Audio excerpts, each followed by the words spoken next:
ಆಗಿರ್ಬೋದು, ನಿನ್ನೆ ಅಂಜಲಿ ಪ್ರಕರಣ ಆಗಿರ್ಬೋದು, ಎಲ್ಲೋ ಒಂದು ಕಡೆ ಕಾನೂನು ಸುವ್ಯವಸ್ಥೆ ಸಂಪೂರ್ಣ ಹಾಳಾಗಿದೆ ರಾಜ್ಯದಲ್ಲಿ. ನಾನು ಹಿಂದಿನಿಂದ ಹೇಳ್ತಾ ಇದ್ದೇನೆ, ಒಟ್ಟು ರಾಜ್ಯದಲ್ಲಿ ಕಾಂಗ್ರೆಸ್ ಸರ್ಕಾರ ಬಂದ ಮೇಲೆ ಆಡಳಿತದಲ್ಲಿ ಬಿಗಿ ಹೋಗಿದೆ ಮತ್ತು ಕಾನೂನು ಸುವ್ಯವಸ್ಥೆ ಮೇಂಟೈನ್ ಮಾಡ್ಕೊಂಡು ಹೋಗಲಿಕ್ಕೆ ರಾಜ್ಯ ಸರ್ಕಾರಕ್ಕೆ ಆಗ್ತಾ ಇಲ್ಲ. ನೇಹಾ ಹಿರೇಮಠ ಪ್ರಕರಣ ಆದಮೇಲೆ ಬಹುಶಃ ನಮ್ಮ ಹುಬ್ಳಿಗಾವ್ ಪೊಲೀಸರು ಎಚ್ಚರ ಇರ್ಬೋದು ಅಂತ ತಿಳ್ಕೊಂಡಿದ್ದೀವಿ ನಾವು. ಅಥವಾ ಮೇಲಿಂದ ಕಟ್ಟುನಿಟ್ಟಿನ ಕ್ರಮ ಕೈಗೊಳ್ಳಬೇಕು ಮತ್ತು ಸರಿಯಾದಂಥ ಲಾ ಆ್ಯಂಡ್ ಆರ್ಡರ್ ಮೇಂಟೈನ್ ಮಾಡಿರಿ ಅಂತೇಳಿ ಗೃಹ ಮಂತ್ರಿಗಳು, ಮುಖ್ಯಮಂತ್ರಿಗಳು ಡೈರೆಕ್ಷನ್ ಕೊಡ್ಬೋದು ಅಂತ ನಾವು ಮಾಡಿದ್ವಿ. ಆದರೆ ಬಹುಶಃ ಅದನ್ನು ಭಾಳ ಈಸಿಯಾಗಿ ತೊಗೊಂಡಿದ್ದಾರೆ ರಾಜ್ಯ ಸರ್ಕಾರ. ಹೀಗಾಗಿ ಒಂದಾದಮೇಲೆ ಒಂದು ಮರ್ಡರ್ಸ್ ಕೇಸ್ ಆಗ್ತಾ ಇದ್ದಾವೆ. ಈಗ ಅದಾದಮೇಲೆ ಮೊನ್ನೆ ನಡೆದಂಥ ಘಟನೆ ಅಂಜಲಿ ಎಂಬ ಹುಡುಗಿನ ಇವತ್ತು ಮನೆಗೆ ಹೋಗಿನೇ ಹತ್ಯೆ ಮಾಡುವಂಥ ಒಂದು ಪ್ರಕರಣ ನಡೆದಿದ್ದು ಇನ್ನೂ ಜನರಲ್ಲಿ ಭಯಭೀತದ ಒಂದು ವಾತಾವರಣ ನಿರ್ಮಾಣ ಮಾಡಿದೆ. ಅದರಲ್ಲಿ ಹುಬ್ಬಳ್ಳಿ ಧಾರವಾಡ ಯಾವಾಗಲೂ ಶಾಂತವಾಗಿ ಇರುವಂಥ ಒಂದು ಊರು. ಇತ್ತೀಚಿನ ಘಟನೆಗಳನ್ನು ನೋಡಿದರೆ ಒಂದು ಬಿಗಿ ಆಡಳಿತ ಇವತ್ತೇನು ಉಳಿದಿಲ್ಲ ಮತ್ತು ಕಾನೂನು ಸುವ್ಯವಸ್ಥೆ ಮೇಂಟೈನ್ ಮಾಡಿಕೊಂಡು ಹೋಗಲಿಕ್ಕೆ ರಾಜ್ಯ ಸರ್ಕಾರ ಸಂಪೂರ್ಣ ವಿಫಲ ಆಗಿದೆ ಅನ್ನುವಂಥದ್ದನ್ನು ನಾನು ಸ್ಪಷ್ಟವಾಗಿ ಹೇಳ್ತೀನಿ. ಬರೀ ಹುಬ್ಬಳ್ಳಿ ಧಾರವಾಡ ಅಷ್ಟೇ ಅಲ್ಲ, ಇವತ್ತು ಇಡೀ ರಾಜ್ಯದಲ್ಲಿ ಎಲ್ಲೇ ನೋಡಿದಾಗೂ ಸಹಿತ ಇದೇ ಪ್ರಕರಣಗಳು. ಇತ್ತೀಚೆಗೆ ಗುಲ್ಬರ್ಗದಲ್ಲಿ ಸಹಿತ ಒಬ್ಬನ ಬರೇ ಬತ್ತಲೆ ಮಾಡಿ ಅವನಿಗೆ ತೊಂದರೆ ಕೊಟ್ಟಿದ್ದಂಥ ಕೆಲವು ಯುವಕರು ತೊಂದರೆ ಕೊಟ್ಟಿದ್ದಂಥ ಪ್ರಕರಣ ನಾನು ನೋಡಿದ್ದೀನಿ, ಈ ವಿಡಿಯೋದಲ್ಲಿ ನಾನು ನೋಡ್ತಾ ಇದ್ದೆ. ಹಾಗಾದರೆ ಈ ರೀತಿಯಾದಂಥ ಪರಿಸ್ಥಿತಿ ಇವತ್ತು ರಾಜ್ಯದಲ್ಲಿ ಇದೆ ಅಂತಂದರೆ ಅದಕ್ಕೆ ಮುಖ್ಯಮಂತ್ರಿಗಳು, ಗೃಹ ಮಂತ್ರಿಗಳೇ ಜವಾಬ್ದಾರಿ ತಗೋಬೇಕಾಗ್ತದೆ. ಮತ್ತು DCM ಸಹಿತ ಇವತ್ತು ಸರ್ಕಾರದ ಒಂದು ಭಾಗ, ಅದು ಉಪಮುಖ್ಯಮಂತ್ರಿ ಅನ್ನುವಂಥ ಹುದ್ದೆ, ಇವರೆಲ್ಲರೂ 3 ಮಂದಿ ಇದಕ್ಕೆ ಜವಾಬ್ದಾರಿ ಆಗ್ತದೆ. ಇದಕ್ಕೆ ತಕ್ಷಣ ಕಾನೂನು ಕ್ರಮ ಕೈಗೊಳ್ಳಬೇಕಾಗ್ತದೆ. ಮತ್ತು ಅಂಜಲಿ ಮರ್ಡರ್ ಮಾಡಿದಂಥವ್ರು ಯಾರಿದ್ದಾರೆ ಮತ್ತು ಅದರ ಹಿನ್ನೆಲೆ ಯಾರಿದ್ದಾರೆ ಸಂಪೂರ್ಣವಾಗಿ ತಕ್ಷಣ ಕಾನೂನು ಕ್ರಮ ಕೈಗೊಂಡು ಅವ್ರಿಗೆ ಕಠಿಣ ಶಿಕ್ಷೆ ಕೊಡಬೇಕು ಅನ್ನೋಂಥ ಒತ್ತಾಯವನ್ನು ನಾನು ಮಾಡ್ತಾ ಇದ್ದೀನಿ. ಸರ್, ವಿಶೇಷವಾಗಿ ಹುಬ್ಬಳ್ಳಿ ಧಾರವಾಡದಲ್ಲಿ ಸಾಕಷ್ಟು ಪ್ರಕರಣಗಳಾಗ್ತವೆ. ಎಲ್ಲೊಂದು ಕಡೆ ಪೊಲೀಸ್ ವೈಫಲ್ಯ, ಜನಪ್ರತಿನಿಧಿ MLAಗಳಾಗಲಿ. ನೋಡಿ, ಒಂದು ನಾನು ಹೇಳ್ತೀನಿ, ಇವತ್ತು ರಾಜ್ಯದಲ್ಲಿ ಸರ್ಕಾರ ನಡೆಸುವಂಥವ್ರು ಅಲ್ಲಿ ಬಿಗಿ ಆಡಳಿತ ಇದ್ದರೆ ಎಲ್ಲ ಕಡೆ ಬಿಗಿ ಆಡಳಿತ, ಅಲ್ಲಿ ಬಿಗಿ ಆಡಳಿತ ಇಲ್ಲ ರಾಜ್ಯದಲ್ಲಿ ಸರ್ಕಾರ ನಡೆಸುವಂಥವ್ರು. ಮತ್ತು ಹುಬ್ಬಳ್ಳಿ ಧಾರವಾಡದಲ್ಲಿ ಅದೇ ರೀತಿ ಅವ್ಯವಸ್ಥೆ ಆಗಿದೆ. ಇಲ್ಲಿಯ ಪೊಲೀಸ್ ಅಧಿಕಾರಿಗಳು ಏನೊಂದು ಬಿಗಿಯಾದ ಕ್ರಮ ಕೈಗೊಳ್ಳಬೇಕಾಗ್ತದೆ. ಬಹುಶಃ ಕೆಳ ಹಂತದ ಅಧಿಕಾರಿಗಳು ಮೇಲ್ ಅಧಿಕಾರಿಗಳು ಮಾತು ಕೇಳ್ತಾಲೋ ಇಲ್ಲ ನನಗೆ ಸಂಶಯ ಬರಾಕತ್ತಿದೆ. ಒಂದಕ್ಕೊಂದು ಕೋರ್ಡಿನೇಷನ್ ಇಲ್ಲದಾಗ ಇವೆಲ್ಲ ಸಮಸ್ಯೆಗಳು ಉಂಟಾಗುವಂತ ನಾನು ನೋಡಿದ್ದೀನಿ ಆಡಳಿತ ವ್ಯವಸ್ಥೆಯಲ್ಲಿ. ಹೀಗಾಗಿ ಅದರದ್ದು ಒಂದು ಕೊರತೆ ಹುಬ್ಬಳ್ಳಿ ಧಾರವಾಡದಲ್ಲಿ ಕಾಣ್ತಾ ಇದೆ. ಪೊಲೀಸ್ ವ್ಯವಸ್ಥೆಯಲ್ಲಿ ಎಲ್ಲೋ ಒಂದು ಕಡೆ ಲೋಪದೋಷ ಇದೆ, ಅದನ್ನ ಸರಿಪಡಿಸಲಿಕ್ಕೆ ಆಗಲಾರಂಥ ಪರಿಸ್ಥಿತಿ ಇವತ್ತು ನಿರ್ಮಾಣ ಆಗಿದೆ ಹುಬ್ಬಳ್ಳಿ ಧಾರವಾಡದಲ್ಲಿ. ಮತ್ತು ಇದೇ ರೀತಿ ಪರಿಸ್ಥಿತಿ ಮುಂದುವರೆದರೆ ಇನ್ನೂ ಭಾಳ ದೊಡ್ಡ ಪ್ರಮಾಣದಲ್ಲಿ ಹುಬ್ಬಳ್ಳಿ ಧಾರವಾಡದಲ್ಲಿ ಲಾ ಆ್ಯಂಡ್ ಆರ್ಡರ್ ಪ್ರಾಬ್ಲಮ್ ಆಗುವಂಥ ಚಾನ್ಸ್ ಇದೆ. ಅದಕ್ಕೆ ನಾ ಹೇಳಿದ್ರಿ, ಈಗ ವರ್ಗಾವಣೆ ಒಂದೇ ಅಸ್ತ್ರ ಅಲ್ಲ, ಒಂದು ಕಟ್ಟುನಿಟ್ಟಿನ ಕ್ರಮ ಕೈಗೊಳ್ಬೇಕು ಅನ್ನುವಂಥ ಒತ್ತಾಯವನ್ನು ನಾನು ಮಾಡ್ತೀನಿ. ಮತ್ತು ನಾನು ಹೇಳ್ತೀನಿ, ಇವತ್ತು ಒಬ್ಬ ಅಧಿಕಾರಿ ಹೋಗಿ ಮತ್ತೊಬ್ಬ ಅಧಿಕಾರಿ ಬರ್ತಾನೆ ಅಂತ ತಿಳಿರಿ, ಅದಕ್ಕೆ ಯಾವ ರೀತಿ ಒಟ್ಟು ಆಡಳಿತ ಬಿಗಿ ಇರಬೇಕು. ಬಿಗಿ ಇದ್ದಾಗ ಮಾತ್ರ ಎಲ್ಲವೂ ಸರಿ ಇರ್ತದೆ. ಹೀಗಾಗಿ ಆ ಹಿನ್ನೆಲೆಯಲ್ಲಿ ಅವರು ವರ್ಗಾವಣೆ ಮಾಡ್ತಾರೋ ಬಿಡ್ತಾರೋ ಸರ್ಕಾರಕ್ಕೆ ಬಿಟ್ಟಂಥ ವಿಚಾರ. ಆದರೆ ಇದು ಕ್ರಮ ಕೈಗೊಳ್ಳುವಂಥದ್ದು ಏನಿಲ್ಲ, ಕಠಿಣ ಕ್ರಮ, ಅದು ಎಲ್ಲೋ ಒಂದು ಕಡೆ ಲೋಪದೋಷ ಆಗ್ತದೆ, ಎಲ್ಲೋ ಒಂದು ಕಡೆ ಡಿಫೆಕ್ಟ್ ಇದೆ, ಅದನ್ನು ಸರಿ ಮಾಡುವಂಥ ಕೆಲಸ ಆಗಬೇಕು. ಇಲ್ಲಾಂದರೆ ಇನ್ನೂ ಜನ ಭಯಭೀತದಿಂದ ಇರುವಂಥ ಒಂದು ವಾತಾವರಣ ನಿರ್ಮಾಣ ಆಗ್ತಾ ಇದೆ.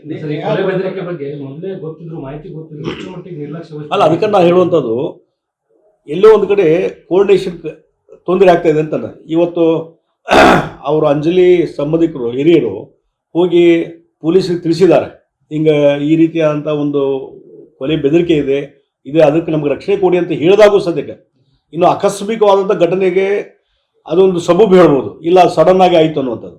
ಇಲ್ಲೇ ಪ್ರಿಕಾಷನ್ ತೊಗೋಬೋದಾಗಿತ್ತು, ತೊಗೊಳ್ಳುವಂಥದ್ದನ್ನು ಅವಕಾಶ ಇದ್ದಾಗ ನಾನು ತೊಗೊಂಡಿಲ್ಲ ಅಂತಂದರೆ ಇದು ಸರ್ಕಾರದ ವೈಫಲ್ಯ, ಇಲ್ಲಿಯ ಸ್ಥಳೀಯ ಆಡಳಿತದ ವೈಫಲ್ಯ ಎಂದು ಕಾಣ್ತದೆ. ಈಗ ರಾಜಕಾರಣಕ್ಕೆ ಬರೋದಾದ್ರೆ ನಾನು ಹಿಂದಿನಿಂದ ಹೇಳ್ತಾ ಇದ್ದೀನಿ, ಇವತ್ತು ಶಿಂದೆಯವರು ಈಗ ಇತ್ತೀಚೆಗೆ ಹೇಳಿದಾರೆ, ಕಳೆದ 2-3 ತಿಂಗಳಿಂದ ನಾನು ಹೇಳ್ತಾ ಇದ್ದೀನಿ, ಕಾಂಗ್ರೆಸ್ಸಿನ ಶಾಸಕರಲ್ಲಿ ಅಸಮಾಧಾನ ಭಾಳಿದೆ, ಒಳ ಬೀಗುದಿ ಭಾಳಿದೆ. ಹೀಗಾಗಿ ಅದು ಎಕ್ಸ್ಪ್ಲಾಯ್ಟ್ ಆಗಿ ಎನಿ ಟೈಮ್ ಸ್ಫೋಟ್ ಆಗುವಂಥ ಚಾನ್ಸ್ ಇದೆ. ಆ ಹಿನ್ನೆಲೆಯಲ್ಲಿ ಈಗ 2-3 ತಿಂಗಳಿಂದ ನಾನು ಹೇಳ್ತಾ ಇದ್ದೇನೆ, ಯಾವುದೇ ಹಂತದಲ್ಲಿ ಅದು ಸ್ಫೋಟ ಆಗ್ಬೋದು ಮತ್ತು ಅದು ಸರ್ಕಾರದ ಪತನಕ್ಕೂ ಒಂದು ರೀತಿ ಅದಕ್ಕೆ ಮೆಟ್ಟಲಾಗ್ಬೋದು ಅನ್ನುವಂಥದ್ದು ನಾನು ಹಿಂದೂ ಹೇಳಿದ್ದೆ, ಇವತ್ತು ಹೇಳ್ತಾ ಇದ್ದೇನೆ. ಅದಕ್ಕಾಗಿ ಇದು ಏಕನಾಥ್ ಶಿಂದೆ ಅವ್ರದ್ದು ಸ್ಟೇಟ್ಮೆಂಟ್ ಇತ್ತೀಚೆಗೆ ಬಂದದ, ಬಟ್ ಅದಕ್ಕಿಂತ ಮುಂಚೆನೇ ಇಲ್ಲಿ ಆ ಗೊಂದಲ ಇವತ್ತು ನಡೀತಾ ಇದೆ, ಮುಂದುವರಿತಾ ಇದೆ. ಬಹುಶಃ ಲೋಕಸಭಾ ಚುನಾವಣೆ ಆದಮೇಲೆ ಯಾವ ಹಂತಕ್ಕೆ ಹೋಗ್ತದೆ ನನಗೆ ಗೊತ್ತಿಲ್ಲ. ಇದಕ್ಕೆ ಭಾರತೀಯ ಜನತಾ ಪಾರ್ಟಿ ಆಪರೇಷನ್ ಮಾಡೋದು ಬೇಕಾಗಿಲ್ಲ. ಅದಕ್ಕೆ ಕಾಂಗ್ರೆಸ್ಸಿನ ಶಾಸಕರೇ ತಮ್ಮ ಸರ್ಕಾರದ ಬಗ್ಗೆನೇ ಅಸಡ್ಡೆಯಿಂದ ತಮ್ಮ ಸರ್ಕಾರದ ಒಂದು ದುರಾಡಳಿತದಿಂದ ಬೇಸತ್ತು ಯಾವುದೇ ಅಭಿವೃದ್ಧಿ ಕೆಲಸ ಆಗ್ತಾ ಇಲ್ಲ.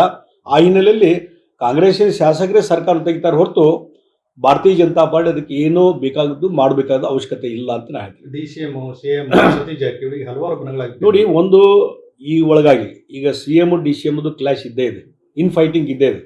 ಅಧಿಕಾರದ ಸಲುವಾಗಿ ಮುಖ್ಯಮಂತ್ರಿ 2.5 ವರ್ಷ ಅಂತ ಮೊದಲ ಆ ರೀತಿ ಮಾಹಿತಿಗಳು ಬಂದು ಕೆಲವರು ಡಿನೈ ಮಾಡ್ತಾರೆ, ಕೆಲವರು ಇಲ್ಲ ಸಿದ್ದರಾಮಯ್ಯ 5 ವರ್ಷ ಮುಖ್ಯಮಂತ್ರಿ ಆಗಿರ್ತಾರೆ, ಮತ್ತು DK ಶಿವಕುಮಾರ್ ಶಿಷ್ಯರು ಹೇಳ್ತಾರೆ ಅವ್ರು 2.5 ವರ್ಷ ಆದಮೇಲೆ ಅವ್ರು ಮುಖ್ಯಮಂತ್ರಿ ಆಗ್ತಾರೆ ಅಂತೇಳಿ. ಇದೇನು ಕ್ಲಾಶ್ ಅದಲ್ಲ, internal clash, it shows some problem is there in the government. ಅದಕ್ಕೆ ಅದರಿಂದ ಅವರ ಡಿಫಾಲ್ಟ್ನಿಂದ ಸರ್ಕಾರ ಬಿದ್ದು ಹೋಗ್ತದೆ ಹೊರತು BJP ಅದಕ್ಕೆ ಯಾವುದೇ ರೀತಿಯಾದಂಥ ಆಪರೇಷನ್ ಕಮಲ್ ಆಗಲಿ ಮತ್ತೊಂದು ಮಾಡೋದು ಅವಶ್ಯಕತೆ ಇಲ್ಲ. ಮುಖ್ಯಮಂತ್ರಿ ಹೇಳ್ತಾರೆ ನಮ್ಮ ಶಾಸಕರು ಯಾವುದೇ ಮಾರಾಟಕ್ಕಿಲ್ಲ, ಆ ಷಡ್ಯಂತ್ರ ನಡೆಯೋದಿಲ್ಲ ನಮ್ಮಲ್ಲಿ ಅಂತ ಹೇಳ್ತಾರೆ ಸಿದ್ದರಾಮಯ್ಯ. ನೋಡ್ರಿ, ಹಿಂದೆ 17 ಜನ ಹೋದ್ರಲ್ಲ, ಅವತ್ತೇನು ಹೇಳ್ತಾರೆ ಸಿದ್ದರಾಮಯ್ಯ ಸ್ಟೇಟ್ಮೆಂಟ್ ತೆಗೆದು ನೋಡ್ರಿ. ಅವಾಗ ನಮ್ಮ ಸರ್ಕಾರ ಗಟ್ಟಿ ಮುಟ್ಟಿಯಾಗಿ ಇರ್ತದೆ ಅಂತ ಹೇಳಿದ್ರು. ಅವಾಗ ಹಿಂದಿನ ಸ್ಟೇಟ್ಮೆಂಟ್ ತೆಗೆದು ನೋಡ್ರಿ, ಅದನ್ನೇ ಹೇಳ್ತಿದ್ರು. ಹಿಂಗೆ ಹೇಳ್ಕೊಂತಿದ್ದಾಗ ಏನೋ ಒಂದಿಷ್ಟು ಲಕ್ಷಣಗಳು ಕಾಣಕ್ಕೆ ಚಾಲು ಮಾಡ್ತಾರೆ. ಗಟ್ಟಿ ಮುಟ್ಟಾಗಿ ಇರ್ತಾವ ಅಂತ ಹೇಳಿದಾಗ ಸಮಸ್ಯೆಗಳು ಚಾಲು ಆಗ್ತವೆ. ಅದಕ್ಕೆ ಅದೇ ರೀತಿಯಲ್ಲಿ ಇವತ್ತು ನಡೀತಾ ಇದೆ, ಪ್ರೊಸೆಸ್ ನಡೀತಾ ಇದೆ. ಬಿಜೆಪಿ ಅಲಯನ್ಸ್ ಉಳಿಕೊಳ್ಳಲ್ಲ. ಪ್ರಜ್ವಲ್ ರೇವಣ್ಣ ವಿಚಾರದಲ್ಲಿ ಸಾಫ್ಟ್ ಕಾರ್ನರ್ ತೋರಿಸ್ತಿದಾರ. ನೋಡ್ರಿ, ಪ್ರಜ್ವಲ್ ರೇವಣ್ಣ ಮೊದಲಿಂದ ನಾನು ಹೇಳ್ತಾ ಇದ್ದೆ, ಇವತ್ತು ಅದು ವೈಯಕ್ತಿಕವಾದಂಥ ಇಶ್ಯೂ ಮತ್ತು ಅದ್ರ ಬಗ್ಗೆ ಈಗಾಗಲೇ SIT ಪ್ರೋಬ್ ಸ್ಟಾರ್ಟ್ ಆಗಿದೆ. ನಾವು CBI ಆಗ್ಬೇಕಂತ ನಾವು ಹೇಳ್ತಾ ಇದ್ದೀವಿ. ಇಷ್ಟಾದ್ಮೇಲೆ SIT ಪ್ರೋಬ್ ನಡೀತಾ ಇದೆ, ಅದು ನಡೀಲಿದು. Law will take its own course. ಹೀಗಾಗಿ ಆತ ಏನಾದರೂ ಡಿಫಾಲ್ಟ್ ಮಾಡಿದರೆ ಆತನಿಗೆ ಕಾನೂನು ಕ್ರಮ ತೆಗೆದುಕೊಂಡು ಶಿಕ್ಷೆ ಆಗಲಿ. ಆದರೆ ಅದು ಇದನ್ನು ಪೊಲಿಟಿಕಲ್ ಆಗಿ ನಾವು ನೋಡುವಂಥದ್ದು ಅವಶ್ಯಕತೆನೇ ಇಲ್ಲ. ಹೀಗಾಗಿ ಒಂದ್ ಕಡೆ ನೀವು ಅವ್ರನ್ನ ಸಮರ್ಥನೆ ಮಾಡ್ಕೊಳ್ಳೋ ಪ್ರಯತ್ನಗಳನ್ನ ಒಂದ್ ಕಡೆ ಮಾಡ್ತಾ ಇದ್ದೀವಿ, ಮತ್ತೊಂದ್ ಕಡೆ ಶಿಕ್ಷೆ ಆಗಲ್ಲ ಅಂತ ಯಾವ ರೀತಿ ನಿಮ್ದು? ನಾವೆಂದೂ ಭಾರತೀಯ ಜನತಾ ಪಾರ್ಟಿ ಪ್ರಜ್ವಲ್ ರೇವಣ್ಣ ಇಶ್ಯೂ ಬಗ್ಗೆ ನಾವೆಂದೂ ಡಿಫೆಂಡ್ ಮಾಡಲೇ ಇಲ್ಲ. ಲಾ will take its own course ಅಂತ. ನಾವೇನು ಅವ್ರನ್ನ ಅರೆಸ್ಟ್ ಮಾಡೋದನ್ನು ಮತ್ತೊಂದನ್ನು ಇದನ್ನು ನಾವು ಬೇಡ ಅಂತ ಹೇಳೇನು? ಏನು ಕಾನೂನು ಪ್ರಕಾರ ಏನು ಕ್ರಮ ಕೈಗೊಳ್ಳು, ಅದು ರಾಜ್ಯ ಸರ್ಕಾರ ಮಾಡ್ತಕ್ಕಂಥ ಜವಾಬ್ದಾರಿ ಅದು. ಅವ್ರು ಮಾಡಲಿಲ್ಲ, ಯಾರು ಬೇಡ ಅಂತಾರೆ? ಹೀಗಾಗಿ ಅದ್ರ ಬಗ್ಗೆ ನಾವೇನು ಇಂಟರ್ವ್ಯೂನೂ ಆಗಿಲ್ಲ ಅಥವಾ ಅವ್ರು ಡಿಫೆಂಡು ಮಾಡ್ತಾ ಇಲ್ಲ. ಇದು ಕ್ಲಿಯರ್ ಇದೆ ಭಾರತೀಯ ಜನತಾ ಪಾರ್ಟಿ ಸ್ಟ್ಯಾಂಡು. ಹೀಗಾಗಿ ಇವತ್ತು ಸರ್ಕಾರದ ಬಗ್ಗೆ ವಿಚಾರ ಮಾಡಬೇಕಾಗಿದೆ. ಮತ್ತು ಇದು ಪೊಲಿಟಿಕಲಿ ಯಾರೋ ಮೈಲೇಜ್ ತೊಗೊಳ್ಳುವಂಥದ್ದು ಅಥವಾ ಮೈನಸ್ ಪ್ಲಸ್ ಇದ್ರ ಬಗ್ಗೆ ಇಶ್ಯೂ ಬಗ್ಗೆ ವಿಚಾರ ಮಾಡುವಂಥದ್ದು ಅಲ್ಲ. ಇದು ವೈಯಕ್ತಿಕ ತಪ್ಪು ಮಾಡಿದ್ರೆ ಓಕೆ, ಕಾನೂನು. ರಘುಪತಿ ಭಟ್ ಹೇಳ್ತಾರೆ ಚಮಚಗಿರಿ ಮಾಡಿದ್ರೆ ಎಷ್ಟು ಅವಕಾಶ ಇದೆ, ಕಾಲ ಐತಿ. ಯಾಕಂದ್ರೆ ಸಾಕಷ್ಟು ಅಸಮಾಧಾನಗೊಂಡಿದ್ದಾವೆ ಈ ವರ್ಷ ಚುನಾವಣೆಯಲ್ಲಿ, ಬಂಡಾಯ ಎದ್ದಿದ್ದಾರೆ. ಈಗ ರಘುಪತಿ ಭಟ್ರು ನನಗೆ ಭಾಳ ಆತ್ಮೀಯ ಗೆಳೆಯರು, ಆತ್ಮೀಯರು ನನಗೆ. ಅವ್ರಿಗೆ ನಿಜವಾಗಿ ಹಿಂದಿನ ಬಾರಿ ಅಸೆಂಬ್ಲಿ ಚುನಾವಣೆಯಲ್ಲಿ ಅವ್ರಿಗೆ ಟಿಕೆಟ್ ಸಿಗಬೇಕಾಗಿತ್ತು. ಅವರು ಕೋರ್ ಕಮಿಟಿಲಿ ಸಹಿತ ರಘುಪತಿ ಭಟ್ರಿಗೆ ಟಿಕೆಟ್ ಕೊಡಬೇಕನ್ನುವಂಥ ಒತ್ತಾಯ ಮಾಡಿದಂಥ ಲೀಡರ್ಸಲ್ಲಿ ನಾನು ಒಬ್ಬ. ಹೀಗಾಗಿ ಹಿಂದೆ MLA ಎಲೆಕ್ಷನ್ದಲ್ಲಿ ಅವರ ಅನ್ಯಾಯ ಆಗಿದೆ. ಮತ್ತು ಕಳೆದ 6 ತಿಂಗಳಿಂದ ಅವರು ಈ ಎನ್ರೋಲ್ಮೆಂಟ್ ಮಾಡೋದು, ಆ ಪ್ರವಾಸದಲ್ಲಿ ಎಲ್ಲ ಕಡೆ ಅಡ್ಡಾಡಿದ್ದು ನಾನು ನೋಡಿದ್ದೀನಿ, ನನ್ನ ಗಮನಕ್ಕೂ ಬಂದಿದೆ. ಪ್ರಯತ್ನ ಮಾಡಕತ್ತಿದ್ರು ಅವರು. ಅದಕ್ಕಾಗಿ ಅವ್ರಿಗೆ ಟಿಕೆಟ್ ಕೊಡುವಂಥದ್ದು ಆಗಬೇಕಾಗಿತ್ತು, ಆಗಿಲ್ಲ ಅನ್ನುವಂಥದ್ದು. ಅದಕ್ಕಾಗಿ ಈಗ ನಾನು ಅವ್ರ ಜೊತೆನೂ ಪ್ರಯತ್ನ ಮಾಡ್ತೀನಿ, ಅವ್ರು ಮಾತುಕತೆ ಮಾಡಲಿಕ್ಕೆ ಪ್ರಯತ್ನ ಮಾಡ್ತೀನಿ. ಹೀಗಾಗಿ ಒಂದು ಪಾರ್ಟಿಯ ಒಂದು ವ್ಯವಸ್ಥೆಯಲ್ಲಿ ಏನೊಂದು ಡಿಸಿಷನ್ ತೊಗೊಂಡಿದ್ದಾರೆ ಆ ರೀತಿ ನಡ್ಕೋಬೇಕು ಅನ್ನುವಂಥದ್ದು ಹೇಳ್ತೀನಿ. ಆದರೆ ಅವ್ರಿಗೆ ಮಾತ್ರ ಅನ್ಯಾಯ ಆಗಿದ್ದಂತೂ ನಾವು ಒಪ್ಕೊಂತೀವಿ. ಇಷ್ಟೆಲ್ಲ ಆದ್ಮೇಲೂ ಮೈತ್ರಿ ಮುಂದುವರಿಕೆ ಅವಶ್ಯಕತೆ ಇತ್ತು JDS. ನೋಡ್ರಿ, ಈ ಪ್ರಜ್ವಲ್ ರೇವಣ್ಣದು ಇದು ಇಶ್ಯೂಗೆ ಸಂಬಂಧ ಇಲ್ಲ, ಮೈತ್ರಿಗೆ ಇದಕ್ಕೇನು ಸಂಬಂಧ ಇಲ್ಲ ಅಂತ ಹೇಳ್ತೇನೆ ನಾನು. ಸಂಬಂಧ ಇಲ್ಲ ಅದಕ್ಕೆ. ಸರ್, ತಮ್ಮ ಚುನಾವಣೆಯಲ್ಲಿ ಸಾಕಷ್ಟು ಹಣದ ಹೊಳೆ ನಿಮ್ಮ ವಿರೋಧ ಪಕ್ಷ ಹಣ ಭಾಳ ದೊಡ್ಡ ಪ್ರಮಾಣದಲ್ಲಿ ಇವತ್ತು ಮತದಾರರಿಗೆ ಹಣ ಹಂಚುವಂಥದ್ದು ಆಗಿದೆ. ಇದನ್ನು ಮೀರಿನೂ ಸಹಿತ ಜನ ಇವತ್ತು ಭಾರತೀಯ ಜನತಾ ಪಾರ್ಟಿಗೆ ನಮಗೆ ಆಶೀರ್ವಾದ ಮಾಡ್ತಾರೆ, ಮೋದಿಜಿಯವ್ರಿಗೆ ಆಶೀರ್ವಾದ ಮಾಡ್ತಾ ಇದ್ದಾರೆ. ಬೆಳಗಾವಿಯಲ್ಲಿ ನಾವು ಗೆದ್ದು ಬರ್ತೀವಿ ಅನ್ನುವಂಥ ವಿಶ್ವಾಸ ನಮಗೆ. ಆಮೇಲೆ ನಾನು ಮುಂದೆ ಈಗ ನಾಳಿಂದ 18 ತಾರೀಕಿಂದ ಒಂದು ವಾರ ದಿಲ್ಲಿ ಪ್ರವಾಸಕ್ಕೆ ಹೋಗ್ತಾ ಇದ್ದೆ. ನಿನ್ನೆ ದಿಲ್ಲಿ ನಮ್ಮ BJP ಆಫೀಸಿಂದ ಫೋನ್ ಬಂದಿತ್ತು, ನೀವು ಚುನಾವಣಾ ಕ್ಯಾಂಪೇನಿಗೆ ಬರಬೇಕಂತೇಳಿ. 18 ತಾರೀಕಿಂದ ಬಹುಶಃ ಒಂದು ವಾರ ದಿಲ್ಲಿಯಲ್ಲಿ ಮತ್ತು ಉತ್ತರ ಪ್ರದೇಶದ ಕೆಲವು ಕ್ಷೇತ್ರಗಳಿಗೆ ನಾನು ಚುನಾವಣಾ ಪ್ರಚಾರಕ್ಕೆ ಹೋಗ್ತಾ ಇದ್ದೆ. ಪರ್ಟಿಕ್ಯುಲರ್ ಇರೋದು ಸ್ಟೋರಿ ಅಂತ ದಿಲ್ಲಿ ಲೋಕಲ್ ದಿಲ್ಲಿ ಏನು ಎಲೆಕ್ಷನ್ ಇದೆ 7 ಲೋಕಸಭಾ ಕ್ಷೇತ್ರ, ಅಲ್ಲಿ ನನಗೆ ಪ್ರವಾಸಕ್ಕೆ ಅಧಿಕೃತವಾಗಿ ಹಾಕಿದೆ ಒಂದು ವಾರ. ಮತ್ತು ಮಧ್ಯದಲ್ಲಿ ನಾನು ಸ್ವಲ್ಪ ಇದಕ್ಕೂ ಹೋಗಿ ಬರ್ತೀನಿ, ಉತ್ತರ ಪ್ರದೇಶದ ಕೆಲವು ವಾರಾಣಸಿ ಮತ್ತು ರಾಯಬರೇಲಿ ಈ ಕಡೆ ಅಲ್ಲಿನೂ ಹೋಗಿ ಬರ್ತೀನಿ, ಒಂದು ವಾರ ಪ್ರವಾಸ. If you like this video ಬೇಗ ಲೈಕ್ ಮಾಡಿ, ಕಾಮೆಂಟ್ ಮಾಡಿ, ಶೇರ್ ಮಾಡಿ ಹಾಗೂ ಯೋಯೋ ಟಿವಿ ಕನ್ನಡವನ್ನು ಸಬ್ಸ್ಕ್ರೈಬ್ ಮಾಡಿ.